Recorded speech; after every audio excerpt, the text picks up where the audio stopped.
કેમ છો દોસ્તો? Option trader Gujarati new learning વિડીયોમાં આપ સૌ મિત્રોનું હાર્દિક સ્વાગત છે. તો કેવું રહ્યું મિત્રો આજનું ટ્રેડિંગ સેશન? પુટના પ્રીમિયમમાં એક સરસ મજાનો મોકો બોટમેથી મળ્યો હતો. કેટલા મિત્રો આ ટ્રેડ લઈ શક્યા છે? બરાબર, કેમ કે ગઈકાલના વિડીયોની અંદર ક્લીન ભાષામાં આપણે વાત થઈ હતી કે માર્કેટ માટે 25,143 અને 25,002 આ બે લેવલ મહત્ત્વના છે. શોર્ટ માટેનું મેં તમને બે લેવલ આપ્યા હતા કે યા તો અહીંયાથી એક કોઈ નેગેટિવ કેન્ડલ બને, બરાબર, તો શોર્ટ કરી શકાય. ક્યાં સુધી? અહીંયા સુધી, બરાબર. તો આ એક ડાઉન મૂવ આ સપોર્ટ સુધી આવ્યો તો એક સરસ મજાનો ટ્રેડ મળ્યો હશે. ક્યાંથી? તો કે રીટેસ્ટ ઉપરથી, આ એરિયામાંથી, બરાબર. અને આ પણ સારો એવો મૂવ હતો ભાઈ, નબળો કહેવાય નહીં. બીજી વસ્તુ, માર્કેટે ઉપરથી નીચે આવ્યું, આપણી જે ચેનલ હતી એ ચેનલનો સપોર્ટ લીધો અને ત્યાંથી માર્કેટ ફરી પાછું ઉપર જતું રહ્યું. હવે આ જ સલાહ મેં આપી હતી કે ભાઈ માર્કેટ આવતીકાલે, હું એવું પર્સનલ ઈચ્છું છું કે માર્કેટનું જે સ્ટ્રક્ચર છે એ મુજબ માર્કેટ કાલે કેવું રહેવું જોઈએ. આ રેન્જમાં, આ જ રેન્જ બતાવી હતી, ગઈકાલનો વિડીયો ચેક કરી લેજો. તો આની અંદર એક જ વસ્તુ થાય, ઉપરથી શોર્ટ અને નીચેથી બાય, બરાબર. તો આ એક સરસ મજાની મૂવમેન્ટ આપણે મળી હશે. ડિસિપ્લિન સાથે કામ કર્યું હશે તો એ મિત્રો હીરો ઝીરો કરવા નહીં ગયા હોય, જે મિત્રો, સાવ ગુજરાતીમાં વાત છે, બરાબર, જે લોકોને હીરો ઝીરો જ દેખાય છે એના માટે કંઈ થઈ શકે નહીં. એની કોઈ દવા આપણી પાસે છે નહીં ભાઈ, બરાબર. હવે ભાઈ કોલનું પ્રીમિયમ ક્યાં ઓપન થયું છે? ટોપ ઉપર.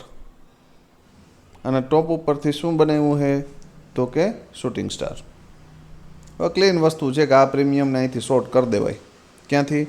આ હાઈના એસએલ સાથે આ પ્રીમિયમને શોર્ટ કરી દેવાય અને અહીંયા સુધી તો નો જ નીકળાય એઝ એ સેલર. અને આ સેલરનું જ લેવલ છે, બરાબર. તો અહીંથી સરસ મજાનો મૂવમેન્ટ તમને ડાઉન સાઈડ જોવા મળી. કેમાં? કોલના પ્રીમિયમમાં. કેમ કે અહીંયા એન્ટ્રી બનતી નથી ભાઈ, કોઈ કાળે એન્ટ્રી બને નહીં, બરાબર. તો અહીંયા એક સરસ મજાની કેન્ડલનું ક્લોઝિંગ આવ્યું, ફરી ડીપ આવ્યું, ફરી ઉપર ગયું અને લેવલને બ્રેક કરી દીધું. ઠીક છે, 2-4 પોઈન્ટનો એસએલ હોય તો લઈ લઉં, શું વાંધો છે? એક એટેમ્પ કોઈ મિત્રોએ અહીંયા આ એરિયામાં માર્યો હોય, બરાબર, તો અહીંયા એક નાનો એવો ટાર્ગેટ આપ્યો છે. નાનો એવો એટલે 20 પોઈન્ટની આજુબાજુનો ટાર્ગેટ છે, તો એ ઓછો ના કહેવાય ભાઈ. 10-20 પોઈન્ટનો ટાર્ગેટ છે તો તમારો એસએલ કોસ્ટ ટુ કોસ્ટ આવી જાય, અથવા તો 1-2 પોઈન્ટનો એસએલ જાય. અહીંયા બીજું કંઈ છે નહીં, બરાબર. એક ટ્રેપિંગ હતું અહીંયા આ એરિયામાં કે આ લો બ્રેક કરી અને સીધું જતું રહ્યું, બરાબર. તો કોલમાં કોઈ મિત્રો ટ્રેપ થયા છે? કોમેન્ટમાં જણાવજો. આ એરિયામાં, આ કેન્ડલમાં, કે ભાઈ અહીંયાથી કોઈ કોલનો ટ્રેડ હોલ્ડ કરેલો હોય અને પછી અહીંયા નીચે આવ્યું હોય અને 2-3 પોઈન્ટનો એસએલ દીધો હોય, એવા કોઈ મિત્રો ખરા? તો કોમેન્ટમાં જણાવજો. હવે જોઈએ પુટની અંદર આપણું સેટઅપ કેવી રીતે હતું. પુટની અંદર એક આપણું ઝોન હતું, બરાબર.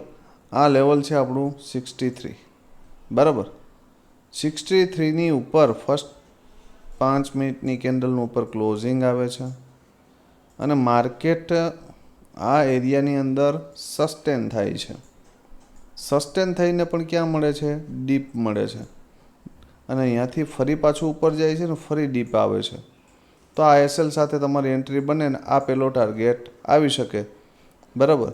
તો આ મૂવમેન્ટ કેટલા મિત્રોએ લીધી છે? ખરેખર આ આપણા લેવલ મુજબની મૂવમેન્ટ હતી. તો કોઈ મિત્રોએ લીધી હોય આ મૂવમેન્ટ છે, કેમ કે ગઈકાલે મેં શીખવાડ્યું હતું કે ભાઈ ચલો પહેલી વખત જાય છે, જવા દો, ફરી નીચે આવે છે ને તો તમારો સ્ટોપ લોસ જે સ્વિંગ છે એની નજીક સ્ટોપ લોસ આવે તો ત્યાંથી એને બાય કરો અને એને લેવલ સુધી હોલ્ડ કરો. એ જ રીતની સેમ સિચ્યુએશન અહીંયા આવ્યું, અહીંયાથી રિટર્ન થઈ ગયું. તો ફર્સ્ટ ટાઈમ માટે આપણા માટે કોઈ કામનું નથી. પણ ફરી સેકન્ડ ટાઈમ આવ્યું છે તો અહીંયાથી બોટમથી બાય કરો. આ એસએલ છે અને ફર્સ્ટ ટાર્ગેટ તમારો આ છે, બરાબર. તો આની અંદર એસએલ ખવાણો નથી, ટાર્ગેટ પણ ઓલમોસ્ટ ડન થઈ ગયો, બરાબર. તો એક મૂવમેન્ટ આ હતી, બીજી મૂવમેન્ટ આ હતી, તો 2 મૂવમેન્ટ મળી છે. તો કેટલા મિત્રો લઈ શક્યા છે કોમેન્ટમાં જણાવજો. સેન્સેક્સ ઉપર નજર નાખી લઈએ કે ભાઈ સેન્સેક્સમાં આપણું સેમ વસ્તુ કોલના પ્રીમિયમમાં કાંઈ છે નહીં, બરાબર. તો આ પ્રીમિયમને જોવાનું થતું નથી, કેમ કે રજિસ્ટન્સ ઉપર માર્કેટ ઓપન થાય છે તો એમાં કોલના પ્રીમિયમમાં જોવાનું કાંઈ હોતું નથી. પુટનું પ્રીમિયમ જોઈ લો સેન્સેક્સનું. પુટના પ્રીમિયમની અંદર એક બેઝ ક્રિએટ થયો હતો આ એરિયામાં અને અહીંયાથી કાયદેસર તમને સરસ મજાનો એક ટાર્ગેટ આપ્યો ક્લોઝિંગ સુધીનો, બરાબર. તો ભાઈ આ જે મૂવમેન્ટ છે 40 લગભગ 48ની આજુબાજુથી હતું અને 148નો હાઈ, 2x ફંડ છે. તો ભાઈ આ બેઝ કેવી રીતે બને છે, સપોર્ટ કોને કહેવાય છે, ક્યાં સપોર્ટ લે છે, આ લેવલ ક્યારે જનરેટ થાય છે, આ બધી વસ્તુ શીખવી હોય તો આપણે સેમિનારનું આયોજન કરશું, તો ત્યારે પ્રયત્ન કરશું શીખવાનો, બરાબર. હાલ તો લેવલ ઉપર કામ કરો અને બને ત્યાં સુધી હીરો ઝીરો ના કરો ભાઈ, કેમ કે હીરો ઝીરોમાં પબ્લિકનો લોસ જ થાય છે, બીજું કાંઈ થતું નથી. હવે આવતીકાલે શું થઈ શકે, મેન વસ્તુ એ. આજે તો બીજું કંઈ હતું નહીં. હવે જો ભાઈ માર્કેટ વારંવાર આ જે ટ્રેન્ડ લાઈન આવે છે ને ભાઈ, એનો સપોર્ટ લે છે લોંગ ટાઈમ ફ્રેમ ઉપર, બરાબર. તો મહત્ત્વનું આ લેવલ છે પહેલાં તો કે માર્કેટ એને બ્રેક કરે, બરાબર. માર્કેટ આ લેવલને બ્રેક કરે તો આની અંદર કાંઈક મૂવમેન્ટ બની શકે, બરાબર, અપસાઇડ માટેની, આપણે જે પ્રમાણે પ્રેડિક્ટ કરીએ છીએ એ મુજબ. પણ હાલની સિચ્યુએશનમાં નિફ્ટી માટે 2 અગત્યના લેવલ નોટ કરી લેજો. 25,140 આ સેલિંગ એરિયા છે, બરાબર, અને 25,023, બરાબર, આ બાઇંગ એરિયા છે. માર્કેટ અહીંયા આવશે તો એક વખત બાયની પોઝિશન બની શકે, ફરી અહીંયા હોલ્ડ મારે અને ડાઉન બ્રેક કરે તો અલગ વસ્તુ છે. બાકી આ સપોર્ટ છે અને આ રેઝિસ્ટન્સ છે. જ્યાં સુધી આની ઉપર યાની નીચે ન જાય ત્યાં સુધી આપણા માટે કોઈ શ્યોર ટ્રેડ નથી. આની ઉપર કે નીચે જાય તો બે બાજુ 70થી 80 પોઈન્ટના ટાર્ગેટ છે, જે બાજુ જશે. ડાઉન સાઈડ માટે એક વસ્તુ યાદ રાખજો કે ડાઉન સાઈડ માટે મહત્ત્વનું અને અગત્યનું લેવલ છે 24,825, બરાબર. ધારી લ્યો કે અહીંયા 25,023ને બ્રેક કર્યું તો પહેલો ટાર્ગેટ 24,917 અને આની નીચે જશે તો 24,825, બરાબર. આટલું ક્લીન. ધારી લ્યો કે માર્કેટ આ લેવલને બ્રેક કર્યું, કોને? 25,140, જે આજનું મહત્ત્વનું લેવલ હતું, બરાબર. આની ઉપર જશે તો 25,243 અને એની ઉપર નીકળે તો 25,347. આ 2 લેવલ જોવા મળી શકે, પણ કેવું? પ્રાઇઝ એક્શન સાથે, બરાબર. આવું થઈ શકે.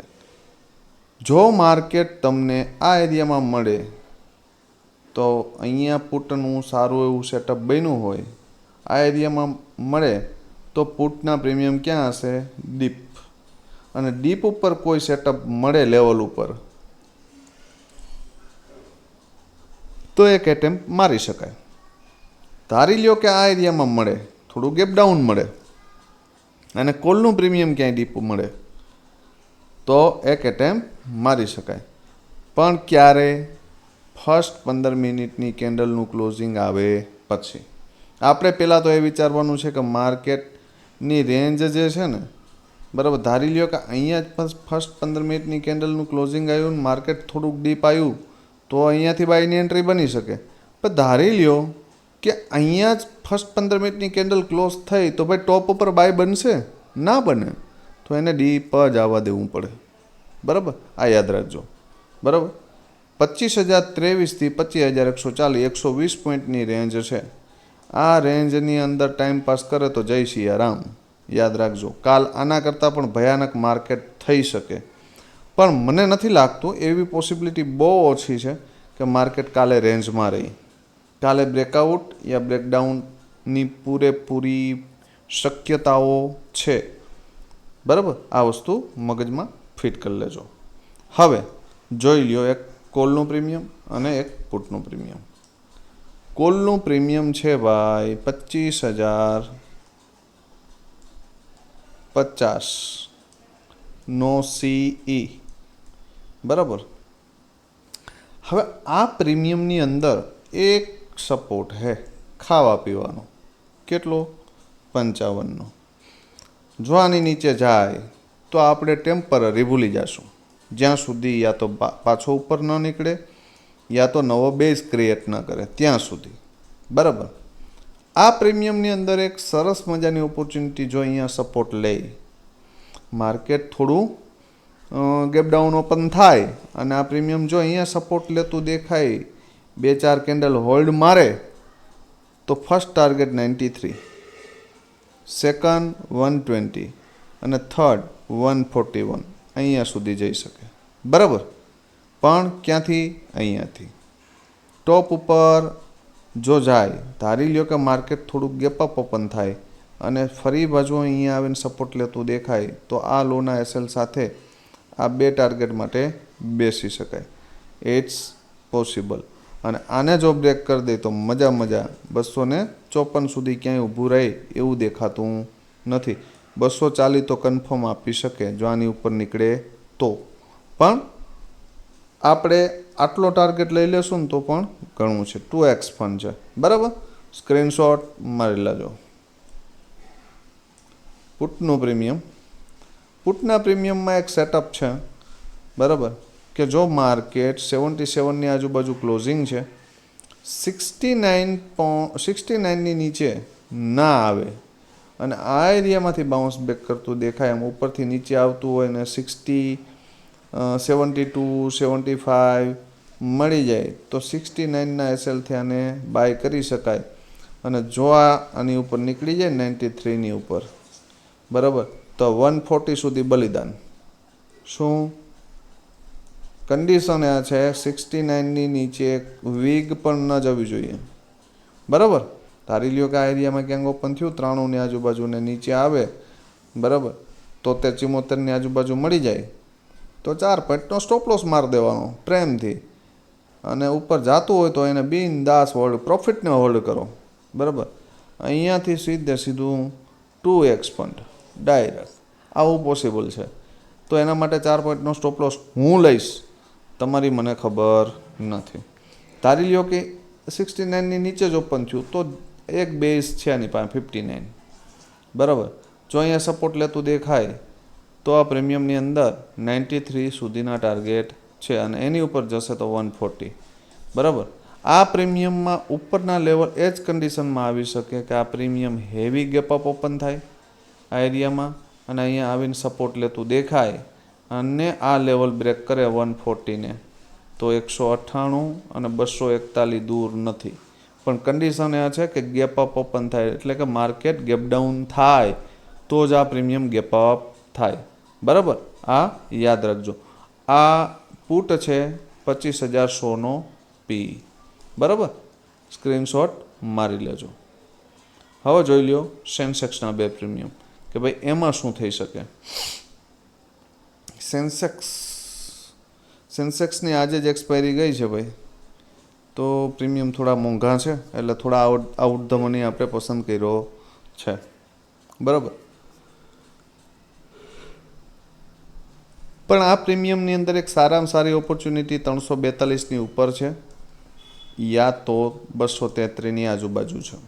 બરાબર, કે આ એરિયામાં ક્યાંક સપોર્ટ લેતું દેખાય તો એક એટેમ્પ મારી શકાય. ફર્સ્ટ ટાર્ગેટ 342 અને બીજો 460, આ બે ટાર્ગેટ મળી શકે. ધારી લ્યો કે આ પ્રીમિયમ અહીંયાથી જ સીધું બ્રેક કરે તો 588 સુધીના ટાર્ગેટ પણ આવી શકે. બરાબર, પણ જો અહીંયાથી જશે તો 460 સુધી જઈ શકે. બરાબર, સ્ક્રીનશોટ મારી લેજો એટલે લેવલ ડ્રો કરવામાં કામ લાગે. લાસ્ટ પ્રીમિયમ છે 82,000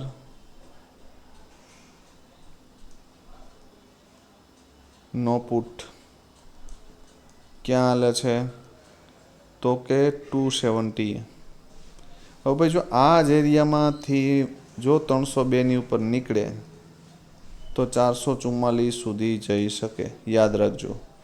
પણ જો ડીપ મળી જાય 235 તો બહુ સારી વસ્તુ છે. 235 મળી જાય બરાબર, અને 302ને બ્રેક કરી દે તો પણ આ 444 સુધી બલિદાન દઈ દેજો. બરાબર, એટલે વધારે કોઈ મગજ વાપરતા નહીં આજના ઓવર ટ્રેડિંગની અંદર. કેમ કે આજે ઓવર ટ્રેડિંગ જ હતું. જે લોકોને ખબર નથી પડતી એ બધા મિત્રોએ આજે શું કર્યું હશે? Over trading. બરાબર, જે આપણી સાથે જોડાયેલા છે, આપણા વિડીયો રેગ્યુલર જોઈ છે, એ મિત્રોને ખબર છે કે દિવસમાં 2 અથવા 3 એન્ટ્રી જ હતી. એમાં વધીને 4 હતી, કદાચ નાની એવી એન્ટ્રી ગણો ને તો 4 હતી. એમાં 2માં સ્ટોપ લોસ જાય છે 1 પોઈન્ટનો, એકમાં 1 પોઈન્ટનો ને એકમાં 2 પોઈન્ટનો. બરાબર, અને બાકી ટાર્ગેટ મળે છે 35 પોઈન્ટનો. બરાબર, અને સેન્સેક્સની અંદર જે લાસ્ટમાં ટ્રેડ આપ્યો છે, 1-2 મિત્રોએ મારી સાથે લીધો હતો. બરાબર, 82,000 મારી સાયકોલોજી કહું છું ભાઈ. બરાબર, કે શું હોવી જોઈએ તમારી સાયકોલોજી એમ આ સમયે 82,200નો પીઈ હતો. બરાબર, હવે જ્યારે અહીંયા બોટમ બનાવ્યું છે 9 રૂપિયાની આજુબાજુ અને એના પછી એ ઉપર જાય છે 30-32ની આજુબાજુ હાલતો તો એ. બરાબર, તો એની અંદર અમારો ક્રાઇટેરિયા એ હતો કે ભાઈ જો આ પ્રીમિયમ નીચે આવે, ડીપ મળે. ક્યાં મળે? ડીપ. બરાબર, ક્યાં તો કે 12, 13, 14 આ એરિયામાં ક્યાંક મળી જાય. બરાબર, તો 9 રૂપિયાના સ્ટોપલોસ સાથે આપણે આની અંદર 52ના ટાર્ગેટ માટે બેસી શકીએ. તો 32 રૂપિયાથી એ પ્રીમિયમ આવે છે 17-18, તો પણ એને અમે બાય કર્યું નહીં. શું કામ? મોંઘો હતો ભાઈ. સ્ટોપલોસ 2x 50%નો હતો, ન લેવાય. અને ત્યાંથી એ પ્રીમિયમ બ્લાસ્ટ થાય છે ક્યાંથી? 18થી અને જાય છે 90. બરાબર, તો પણ આમાં અમે અફસોસ કર્યો નહીં. શું કામ? અમારું રિસ્ક વધારે હતું એટલે આપણે આના માટે કોઈ અફસોસ છે નહીં. અને 90થી એ પ્રીમિયમ જ્યારે 11 રૂપિયા આવે છે ત્યારે અમે એમાં 12 એન્ટ્રી લઈએ છીએ અને 8નો એસએલ આપીએ છીએ. મતલબ 8નો એસએલ રાખીએ છીએ અને ત્યાંથી એ પ્રીમિયમ લગભગ 48નો હાઈ મારે છે. હવે તમે વિચારો કે કમસે કમ એક ટ્રેડ પંચ કરવા માટે એને અમે 18 રૂપિયે પણ જોયો છે, એને 9 રૂપિયે પણ જોયો છે, એને 32 રૂપિયે પણ જોયો છે, એને 91 રૂપિયે જોયો છે. પણ માઇન્ડ સાયકોલોજી ક્લિયર હતી કે આપણો સ્ટોપ લોસ નાનો આવે તો જ આપણે આને બાય કરવો છે. હા, એમાં પોસિબિલિટી છે નો ડાઉટ, પણ ડીપ આવે તો જ આને બાય થાય, બાકી કરવો નથી. તો આવી સાયકોલોજી જ્યારે માર્કેટમાં તમે રાખશો તો ક્યારેય લોસનો સામનો કરવો પડશે નહીં. તો શું કર્યું છે આજે જરા કોમેન્ટમાં જણાવજો, એટલે જેથી કરી મને પણ ખ્યાલ પડે કે ભાઈ તમે માર્કેટની અંદર રેગ્યુલર પ્રોફિટ કરો છો, લોસ કરો છો, શું કરો છો. બરાબર, તો આજનું જે મિત્રો નવા છે એ ખાસ કોમેન્ટ કરજો કે ભાઈ તમે શું કર્યું છે, તમને શું શીખવા મળ્યું છે, શું નવું જાણવા મળ્યું છે. બરાબર, તો કોમેન્ટ ફરજિયાત કરજો, વિડીયોને લાઇક કરી દેજો અને શેર કરવાનું ચૂકશો નહીં. આવતીકાલે ફરી મળીશું નવા વિડીયોમાં. ત્યાં સુધી જય માતાજી, હર હર મહાદેવ.